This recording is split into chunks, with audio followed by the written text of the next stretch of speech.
The numbers didn't add up.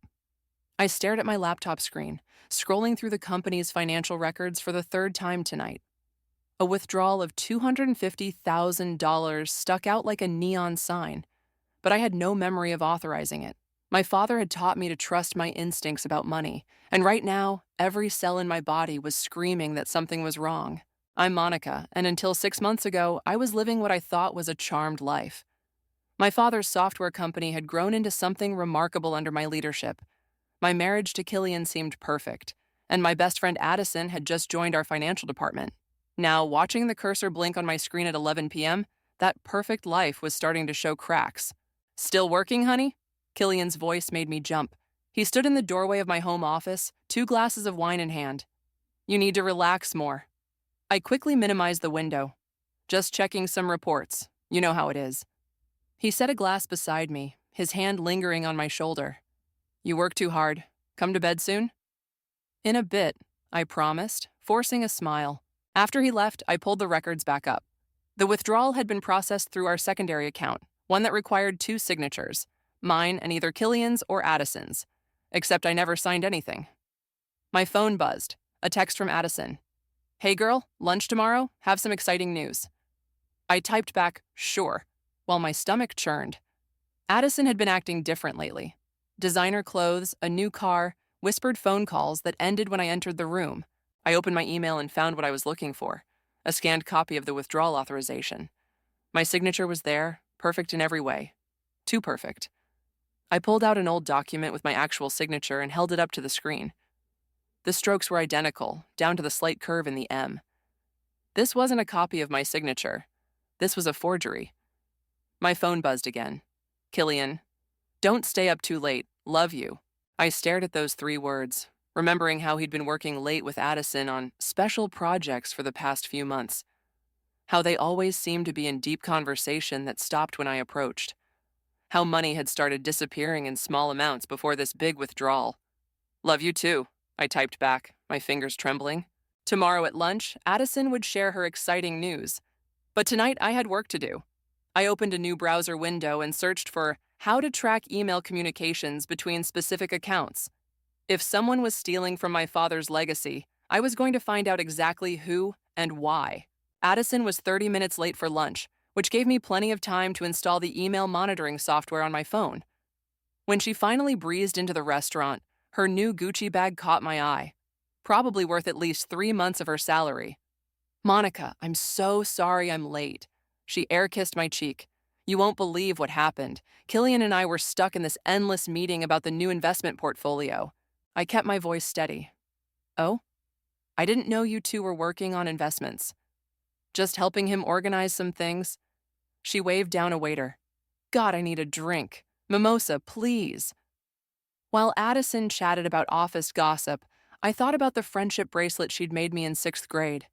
We'd promised to be best friends forever, sharing everything. Now I watched her tap away at her phone between sentences, probably messaging my husband. "So, what's your exciting news?" I asked, cutting through her story about her latest shopping spree. Her eyes lit up. "I'm taking a vacation, 3 weeks in the Maldives, first class everything. I've been saving up." Saving up? On her salary? The math didn't add up, just like those company withdrawals. "That's wonderful," I managed. "When are you leaving?"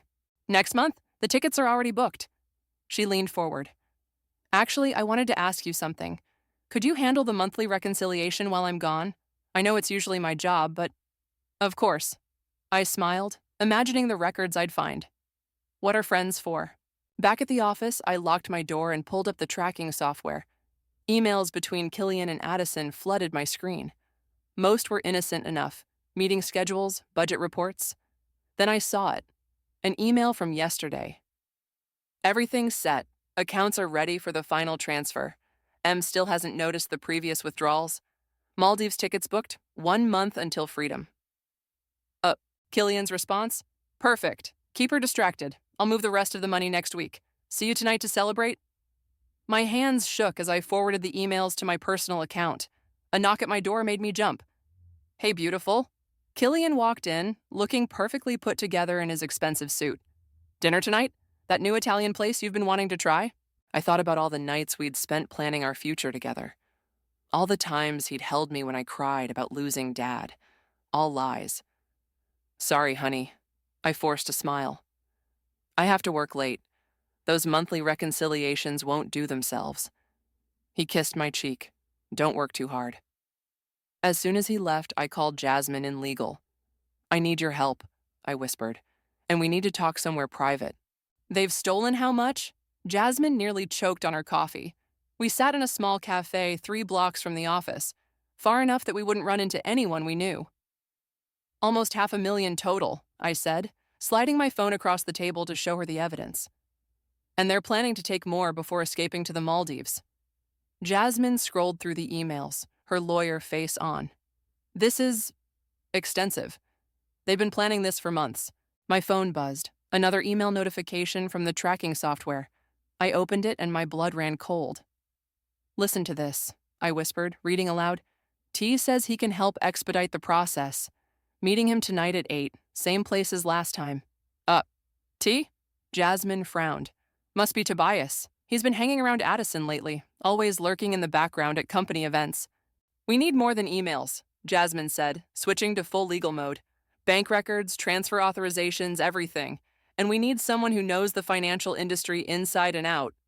Rohan, I said immediately. He was Dad's mentor, and he's still on our advisory board. Call him, now. Rohan agreed to meet us within the hour. As we waited, I received another notification, this time a voice recording from Killian's office. The software was working better than expected. Play it, Jasmine urged. Killian's voice filled my earbuds. Everything's set for next week. Monica suspects nothing. She's too busy trying to live up to her father's legacy to notice what's right in front of her. Addison's laugh cut through me like a knife. Poor thing. Always trying to prove herself. At least her daddy's money will be put to good use. I yanked the earbuds out, my hands shaking. I can't listen to more. You don't have to. Rohan's voice made us both jump. He pulled up a chair, his familiar presence already calming my nerves. But we need to act fast. That meeting tonight, we need to know what happens. I can't follow them, I said. They'd recognize me instantly. No need. Rohan pulled out his phone. I have a private investigator on retainer. One call and we'll have eyes on them. Is that legal? I asked. Jasmine nodded. As long as they're in public spaces. Good, Rohan said, already dialing. Because something tells me this Tobias character isn't just helping them with paperwork. We need to know exactly what we're dealing with. My phone buzzed again. A text from Killian. Working late again tonight, honey. Don't wait up. I showed it to the others. At least now I know where he'll really be. Perfect, Rohan said, his eyes hardening. Let's see what they're planning when they think no one's watching. They're planning to transfer everything on Friday, Rohan said, spreading surveillance photos across my kitchen table. Tobias has connections at an offshore bank. Once the money's there, it's practically untraceable. The photos showed Killian, Addison, and Tobias at a dimly lit bar. In one shot, Tobias passed a folder to Killian. In another, Addison was laughing, her hand on my husband's arm. Friday, I repeated. That's the day before their flight. Jasmine paced behind us, phone in hand. I've got the court orders ready. One call and we can freeze every account they have access to. Not yet, Rohan cautioned. We need them to attempt the transfer. That's when we'll have concrete proof of their intentions. My phone lit up with a text from Killian. Miss you. Dinner tomorrow night? Look at this snake, Jasmine hissed, reading over my shoulder, acting like everything's normal while he plans to steal your life's work. Reply, Rohan advised. Keep him thinking you're clueless. I typed, can't wait, love you. The words tasted like ash. Now, Rohan continued, pulling out a laptop, we need to set up the trap. Jasmine, how fast can your team move once they attempt the transfer? Seconds. I've got judges on standby. Perfect. Monica, tomorrow you'll need to... A sharp knock at the door cut him off. We froze. Monica, Addison's voice called out. Your car's in the driveway. I know you're home. Back door, I whispered urgently. Rohan and Jasmine grabbed the evidence, disappearing into my kitchen just as Addison knocked again. I opened the door, heart pounding. Addison, what a surprise. I brought wine. She held up a bottle, pushing past me. Thought we could have a girls' night. You've been so distant lately. I caught a glimpse of Jasmine and Rohan slipping out the back gate. I've just been busy with work. Always work with you. She flopped onto my couch. You know what your problem is? You need to learn to trust people more. Let others handle things sometimes. I bit back a laugh. Maybe you're right. Want to help me with the monthly audit next week? Oh, honey. She poured the wine, spilling a few drops on my coffee table. You know I'll be gone by then. Speaking of which, she leaned forward, eyes gleaming. I have a crazy idea. Why don't you come with me? To the Maldives? You deserve a break. I took the wine glass, studying her face. This woman who'd been my best friend since childhood, now trying to lure me away while my husband stole my company. You know what? I smiled. That sounds perfect. Let me check my calendar. Thursday night dinner with Killian felt like sitting across from a stranger. He ordered expensive wine, told jokes, and touched my hand across the table, all while his phone buzzed with messages I knew were from Addison. To us, he said, raising his glass, and new beginnings. I clinked glasses, wondering if he could see the disgust in my eyes. New beginnings, I echoed. I've been thinking, he continued, maybe we should take a vacation soon, after Addison gets back, of course. Somewhere tropical? My phone vibrated, a text from Rohan. Everything's set for tomorrow. Are you ready? Actually, I said, sliding my phone away. Addison invited me to join her in the Maldives. Killian's fork clattered against his plate. What? She asked me last night. Wouldn't that be fun? I don't think that's a good idea. He loosened his tie. The company needs you here. Does it? Seems like you and Addison have everything under control. His eyes narrowed slightly. What does that mean? Nothing. I smiled sweetly. Just that you two work so well together. Back home, I logged into the shared account Killian thought I never checked. The balance had jumped by another $100,000. More company money, no doubt. My hands shook as I forwarded the transaction details to Jasmine. My phone rang. Monica? It was Tobias. We need to talk. I have nothing to say to you. Really? Not even about how your husband and best friend are planning to destroy everything your father built? I gripped the phone tighter. What do you want? Meet me, tonight. I might be willing to help you, for the right price. Why would you betray them? He laughed. Because they're planning to betray me. Meet me at midnight behind the old factory. Come alone. I hung up and immediately called Rohan. It's a trap, he said firmly. Tobias knows we're onto them. They're getting desperate. Good, I said. Let them sweat. Get some sleep, Rohan advised. Tomorrow's going to be intense. But sleep wouldn't come. I lay in bed beside Killian, listening to his steady breathing, remembering our wedding day. I'll always protect you, he'd promised. Now I wondered if he'd been plotting this even then. My phone lit up with one final email notification. Addison to Killian. Everything's ready for tomorrow. Once the transfer goes through, we'll never have to see her pathetic face again. I turned off my phone and closed my eyes, imagining their faces when they realized who was really in control. Tomorrow couldn't come soon enough. Friday morning arrived with a thunderstorm that matched my mood perfectly. I dressed carefully, my sharpest black suit, red lipstick, and the diamond earrings my father gave me before he died. If I was going to watch my world explode, I'd look damn good doing it. You look nice, Killian said, kissing my cheek. Special occasion? Just feeling powerful today. My phone buzzed with another message from Tobias. Last chance. $1 million for my silence. Or I tell them what you know. I deleted it without responding. Rohan and Jasmine were already at the office, everything in place. The trap was set. Morning, bestie, Addison chirped as I passed her office. Love the suit. Thanks. Big day ahead? She smiled like a cat with cream. You have no idea. At exactly 10:30 a.m., my monitoring software pinged. They were making their move. I watched the transaction request pop up on my screen. $4.2 million to an account in the Cayman Islands. My phone rang. They're doing it, Jasmine whispered. Wait for my signal. I could hear Killian and Addison talking in his office through the software. It's processing, Addison said excitedly. Finally, Killian replied. No more pretending to love that naive little daddy's girl. I dug my nails into my palms until they hurt.